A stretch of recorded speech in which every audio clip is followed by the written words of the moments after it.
Sometimes God does His work in the most unusual of places. Hey friends, it's Pastor Mike from Fellowship Church. Always enjoy connecting with you midweek. Bit of a warm week out there. Hope you're staying cool as best as you can.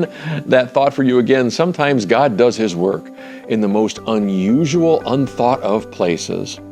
A little quick history lesson for you. In Jesus' day in the Bible, Israel was part of the Roman Empire, and the Roman Empire was ruled by a man who was known as Caesar. Now, that wasn't generally their given name. Caesar was more of kind of an honorific title or something. As an example, the man who was the Caesar of the Roman Empire at the time of Jesus' birth was a man named Gaius Octavius. But the name Gaius Octavius probably doesn't ring a bell for you. However, in the book of Luke, he's called Caesar Augustus. Caesar being the title, and the Roman Senate also gave him the name Augustus, which means divine one, or honored one, or in some cases even Lord. Well, the Caesars were absolutely autocratic. They held complete power with the Roman Senate, Roman Empire growing. Caesars had a lot of control over people's lives. You've probably seen the movies where Caesars are given the thumbs up and thumbs down. They had that much power over a person's life. And here's where things got really interesting. In the days of the early church, it was illegal to say Jesus is Lord. Now, that's a pretty common statement for Christians today. We say that Jesus is Lord, and we don't think anything about it. But in the days of Jesus, in the days after his resurrection, it was illegal to say Jesus is Lord because the more common statement in their day was Caesar is Lord. Caesar wasn't just a president type person. Caesar was literally divine, so Caesar was Lord. Again, in the days in which Jesus was born, there was a man named Gaius Octavius who was a Caesar. After he passed away, about the time that Jesus was a teenager, a man named Tiberius was the Caesar. And in the days much following that, a man named Nero became Caesar, and he instituted an incredible persecution of Christians.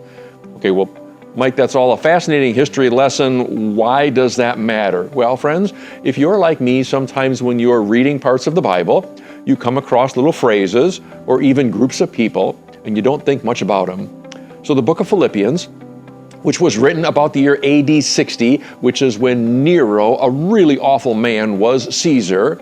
At the very end of the book of Philippians, Paul, who was in prison in Rome, is simply saying kind of his last greetings. And he says something like, all of God's people here greet you, including the members of Caesar's household. You stop and think about that for a minute. There was actually a group of Jesus people in Caesar's household. And Paul came to know those Jesus people because he was in prison in Rome. How did the people in Caesar's household ever make a connection with Paul, who was in prison? I don't know. But somehow all of those Jesus people, those people who were saying Jesus is Lord, got their names in the book of Philippians. And the Apostle Paul said, hey, we're sending you greetings, O church at Philippi. And oh yeah, by the way, the people in Caesar's household who are part of our church, they greet you too. How in the world did God ever create a church in Caesar's household, knowing that for those people, it was a crime by death to say anything other than Caesar is Lord? Well, friends, sometimes God works in some pretty unusual places. And I'm sure that Caesar didn't know about those Christians who were in his household, but there were people who, at threat of death, were still following Jesus. Because while they may have been a part of Caesar's household, they believed that Jesus was Lord, and God, by his grace, was giving him strength to do that. They became part of the early church. You never know where God is doing his great work. And here's a question for you today. I wonder if you're in a difficult place today, where it might be difficult for you to say Jesus is Lord because of some kind of opposition. I wonder if there are places around the world today where people are still facing significant persecutions and obstacles just to say Jesus is Lord. It certainly happened back in Jesus' day. It's still happening today. And friends, you never know where God may be doing some of his greatest work. I hope that makes some sense to you, friends. It's a thought in my mind these days. I'm certainly praying for folks who are facing obstacles to celebrating their life with Christ. Hope that you have a wonderful week. Hope you stay cool. Take care. God bless. Know that we love you and pray for you. Bye-bye.